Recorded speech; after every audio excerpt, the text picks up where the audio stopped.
Salve, salve galera, chegando para mais um vídeo aqui no canal. Acabei de pisar em casa, são meia-noite e 49 do dia 27 de agosto de 2026.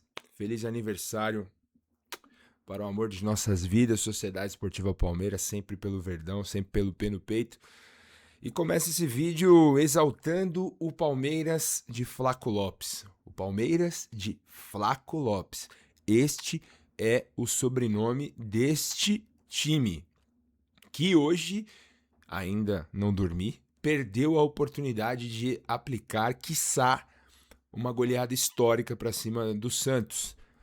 O frágil Santos, um time absolutamente entregue, que o Palmeiras precisava apenas abrir a lata, como diz o grande Marcelo Duó, assistiu o jogo no Gol Norte, ali na curva do Gol Norte, no escanteio, onde fica a mancha verde, ao lado de amigos, pessoal que acompanha aqui o canal, muito legal a interação lá com a rapaziada, ao lado do grande Bruno Cruz, nosso membro lá do Futeboteco, já virou um amigo também, e nós dois comentávamos durante o jogo ali, assistindo a partida em loco nas arquibancadas do Gol Norte, que era só questão de tempo. O Palmeiras começou muito bem o jogo, imprimindo um ritmo diferente do jogo contra o Vasco, o Santos retraído, o Santos fechado, explorando os contra-ataques com o Cabadeiro e também com o Barreal, com o Roleiser ali no meio de campo. E faltava ao Palmeiras um retoque final, aquele molho que se chama Flaco Lopes. Tirou mais um gol da cartola, o Brasão falhou, é verdade, foi mal na bola, mas o Flaco tá virando especialista em acertar essa tacada de sinuca, e mais uma vez um gol do Flaco Lopes abrindo o caminho para o Palmeiras encaminhar uma vitória que poderia já ter sido construída com facilidade no primeiro tempo. O time fez 1-0, deu uma recuada, o Santos tentou sair um pouco, sentiu muito o gol. Logo depois o Palmeiras retomou as rédeas da partida, apertou um pouco mais, o Maurício jogando muito bem no primeiro tempo, fez uma jogadaça, dando um corte espetacular na marcação do Santos e cruzando na cabeça do João Arias, que já poderia ter feito o segundo. E depois, numa bela jogada do Arias, né? Quem diria que o Arias jogando pela ponta direita, onde ele se sente muito à vontade, onde ele leva a bola para a linha de fundo, onde o Palmeiras ganha profundidade, onde o Palmeiras ganha o corredor direito para atacar até o final, o Arias renderia, né? Fez um grande jogo hoje o colombiano, preocupa porque saiu, segundo os setoristas do Palmeiras informaram aí, eu estava na arquibancada, não vi, não falei com ninguém depois, acabei de chegar literalmente, liguei aqui as luzes da câmera e o microfone para gravar o pós-jogo para vocês, já com esse sentimento do jogo mesmo, que eu acho que é assim que é legal. E o Arias fez um puta jogo, né? Fez uma jogadaça na jogada do segundo gol, deu um come na marcação, levou pro fundo, fez o toque para trás, a bola sobrou pro Marlon, ele bateu, o Brasão soltou e o Andreas fez 2-0. E ali, na sequência, o Vitor Roque poderia ter fechado a conta, feito o terceiro. E o Vitor Roque acho que é o caso à parte desse jogo, né? Não vou aqui ser corneteiro, não vou aqui criticar o Vitor Roque, que já ganhou um apelido, agora brincadeiras à parte, ganhou um apelido ali da rapaziada, cunhado pelo Lolo, né? Pelo João Lourenço aí, quem acompanha o Palmeiras no Twitter sabe quem é, que é o Roque Rústico, né? É o Roque Rústico. Porque assim, vamos chegar no segundo tempo, né? O Palmeiras volta pro intervalo, do intervalo sem o Gustavo Gomes, que saiu por uma precaução. Acho que é importante ficarmos atentos a isso também. E o time volta, o Santos mexe bastante, né? Coloca o Gabigol, coloca o Rony Rústico, coloca o Bom Tempo e tenta ter um pouco mais de posse de bola, mas deixando o sistema já frágil do Santos atrás mais vulnerável ainda. E o Palmeiras empilha chances desperdiçadas. A do Giai, gente, confesso pra vocês, eu até filmei, mas não preparei aqui pra colocar no vídeo. O estádio ficou em pé. Eu nunca vi um estádio torcendo tanto pra um jogador fazer um gol como o Nubank Park hoje torceu pro Giai fazer o primeiro gol dele. Quando ele rouba aquela bola ali no meio de campo e arranca sozinho, ele, o Brasão e o gol, só tirar do goleiro do Santos, eu poderia driblá-lo, mas aí seria demais, né? Porque o Giai, a gente sabe que tecnicamente ele deixa muito a desejar, embora hoje, pra mim, dos quase 100 jogos que o Giai já tem com a camisa do Palmeiras, hoje ele fez o melhor jogo dele. E ele poderia ter se consagrado, feito o terceiro gol ali, acabou isolando no Gol Sul. E logo depois o Maurício também, num toque de displicência, me passou ali no estádio na hora, tentou dar uma cavada por cima do brasão e acabou encobrindo o gol e perdendo também o gol. E depois o estádio veio abaixo com a primeira assistência de Giai com a camisa do Palmeiras na cabeça do Flaco Lopes para fazer o terceiro gol.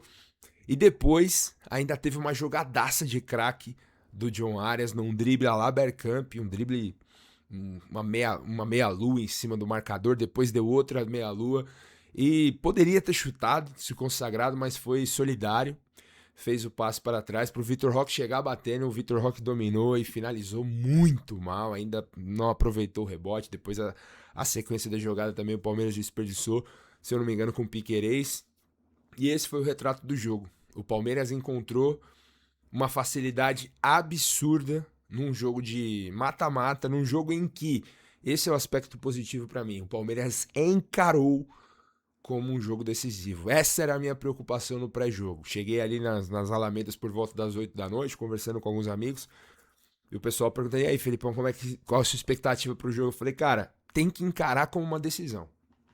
Ah, não, mas o Santos é fácil, não sei o que. Eu falei, não, foda-se o Santos. Tô falando do Palmeiras. O Palmeiras tem que encarar o jogo como uma decisão.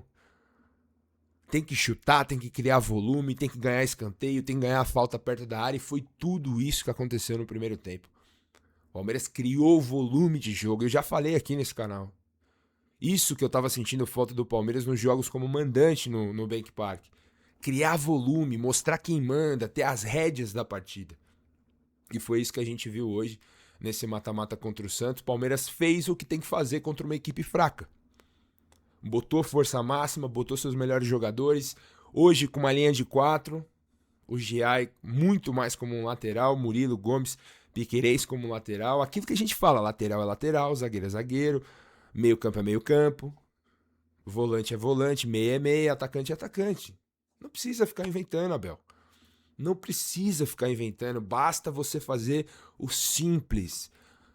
Ache a melhor posição dos jogadores e faça com que eles se complementem. Isso, consequentemente, vai criar um coletivo muito forte. E aí, um coletivo muito forte, as individualidades serão potencializadas e irão aparecer. E o que nós temos visto? Flaco Lopes aparecendo, Arias aparecendo, Andreas Pereira aparecendo, Vitor Roque aparecendo, mas errando na finalização.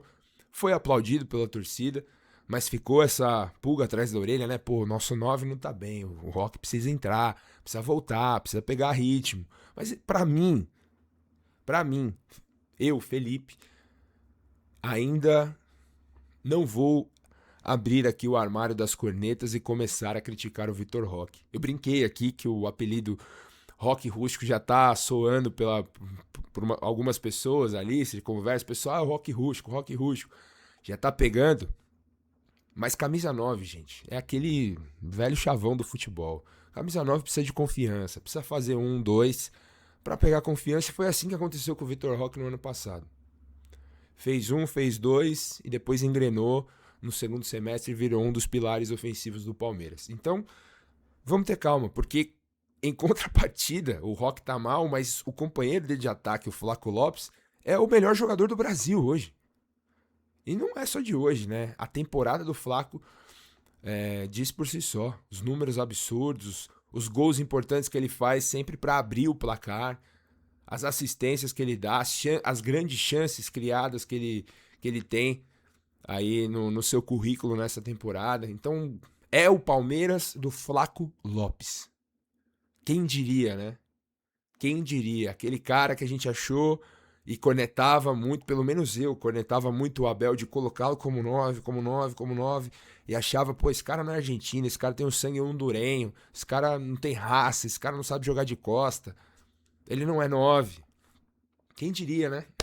Ele jogando na sua posição, saindo muito bem da área, fazendo muito bem esse trabalho de sair, de construir, de tabelar, de receber de frente pro gol. Quem diria que o Flaco poderia render, né? Claro, antes tarde do que nunca. Ele já vem aí, pelo menos há 2 temporadas, sendo o principal jogador do Palmeiras. Em 2026 vai bater recordes, vai superar, espero eu, os números da temporada passada. E espero eu que o Palmeiras consiga finalmente se solidificar dentro de campo, nos setores, né, na defesa, no meio de campo e no ataque, conseguir ser um coletivo forte. É isso que eu cobro do Abel Ferreira. E é isso que eu vou continuar cobrando. E não me empolgo, gente. Não me empolgo, porque foi uma goleada sobre o Vasco, que é muito fraco, e hoje contra o Santos. Vamos ter calma. Vamos celebrar a vitória. A classificação está bem encaminhada, muito bem encaminhada. Poderia ter sido definida hoje. Acho que esse talvez seja o único aspecto negativo. E aí, para vocês verem como eu não sou safado, aí eu dou razão ao Abel Ferreira, que recorrentemente vem falando eficácia, eficácia, eficácia. Tem a chance, tem que fazer. Tem a chance, tem que fazer. Isso tem que estar na cabeça dos caras. Quanto mais gol você fizer, mais você mostra pro seu adversário o quanto superior você é. E ali no estádio teve um momento que quando o Giai perdeu o gol e o Maurício perdeu na sequência, o estádio já começou aquele burburinho. Aonde eu tava não, porque eu tava ali nas organizadas, cantando o jogo inteiro, tô até um pouco rouco. Mas você via ali, eu tava ao lado da central, já via um burburinho surgindo, o Gol Sul também já dando aquela chiada. Porque é isso, pô, o cara sai na cara do gol e tem que fazer o gol. Maurício, Giai, seja quem for, são jogadores do Palmeiras, jogadores profissionais. É o mínimo que a gente espera. O cara sai cara a cara com um goleiro, um gol de 7 metros, quase 3 de altura. Porra, tem que fazer o gol, velho. Tem que ter a mínima calma de um profissional do futebol pra finalizar bem a bola. E a gente não viu isso hoje. O Palmeiras poderia ter aplicado uma senhora goleada no Santos e não o fez. Poderia ter matado o confronto. Se mete 4, 5-0, acabou. Poderia mandar o time reserva pra Vila Belmiro que o Santos não ia virar, mesmo com o Neymar. Esse talvez seja o aspecto negativo do jogo de hoje, mas eu olho para o copo meio cheio e vejo jogadores voltando a ter confiança, jogadores voltando a performar muito bem, como é o Flaco Lopes. Marlon Freitas fez um grande jogo, Piquerez fez um jogo seguro, John Arias comeu a bola pelo lado direito, o Giai, gente, fez o melhor jogo dele com a camisa do Palmeiras. Me lembrem aí se eu estiver cometendo algum engano, mas não me lembro de ver o Giai jogando como jogou hoje. Até no ataque, aparecendo. Só que ele tem seríssimas dificuldades. Como eu comentei lá no meu Instagram. O Fabinho Capixaba que habla. E acertou a primeira assistência, botou um cruzamento na cabeça do Flaco, foi muito celebrado. O estádio cantou o nome do Giai. Ou seja, a torcida tá voltando a acreditar um pouco mais no time. Aquela fase ruim que a gente estava, aquela maré, aquela nuvem que estava sobre o time, parece que tá saindo, mas eu prefiro ter um pouco mais de calma, prefiro esperar os duelos mais difíceis, mas o mais importante é vencer, vencer bem, vencer com autoridade, recuperar peças e partir para a temporada, porque ainda não ganhamos nada, tem muita coisa pela frente, tem um jogo difícil no final de semana contra o Mirassol fora de casa, que tem que vencer, que tem que pelo menos pontuar lá. E tem que vencer, o Flamengo meteu 5 nos caras. Tem que ir pra ganhar, tem que ir com esse espírito de marcar saída de bola, de pressionar o adversário, de criar volume de jogo. É isso que eu espero do Palmeiras. É pra isso que o Palmeiras investiu. Então, podemos sim cobrar sempre que o Palmeiras jogue pelo menos na sua máxima excelência. Beleza? Da câmera acho que deu uma travadinha aí, peço desculpas, mas é isso. Vencemos bem, poderíamos ter goleado e celebrar o Palmeiras de Flaco Lopes e também essa resenha que fica, né? Roque Rústico e Giai dando a sua primeira assistência. Ufa, ufa, ufa, que se mantenha esse padrão de jogo para os próximos jogos. Grande abraço e avante palestra, tamo junto.